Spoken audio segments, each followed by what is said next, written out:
బాగుందమ్మా.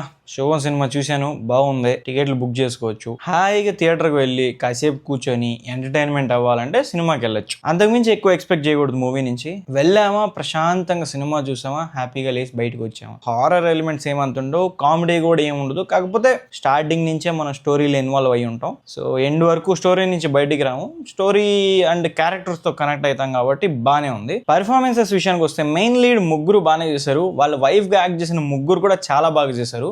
సినిమాటోగ్రఫీ బాగుంది, music and sound కూడా ఓకే, ప్రాబ్లం ఏం లేదు. సమంత గారు ప్రెజెంట్ చేశారని చెప్పి సినిమాని యాక్ట్ చేయాల్సిన అవసరం లేదు. నిజం చెప్పాలంటే అసలు ఆ సినిమాలో ఆమె రోల్ కి స్కోపే లేదు. కానీ ఆమె యాక్ట్ చేస్తే ఒక 2-3 సీన్లలో ఆమె కోసమైన జనాలు వస్తారు చూస్తారని మాత్రమే యాక్ట్ చేసి ఉంటారు నాకు తెలిసి. సినిమా మొత్తం ఒక ఫ్లోలో వెళ్తుంటది. మధ్యలో కొంచెం అతి, మళ్ళీ ఒక ఫ్లోలో వెళ్తుంటది, మళ్ళీ ఇంకొంచెం అతి, మళ్ళీ క్లైమాక్స్ లో ఎక్కడ తీసుకొస్తారా నాయన అనుకున్నాను కానీ తీసుకురాలా. సరే మీరు వచ్చి యాక్ట్ చేసినందువల్ల హైప్ ఏమైనా పెరిగింది, ఓ వచ్చేసారు థియేటర్ గాను అన్నట్టు ఏమైనా ఉందా? లేదు. వచ్చి అతి చేసినట్టు అనిపించింది. అదొక్కటి లేకుండా ఉంటే మొత్తం బాగుండేది.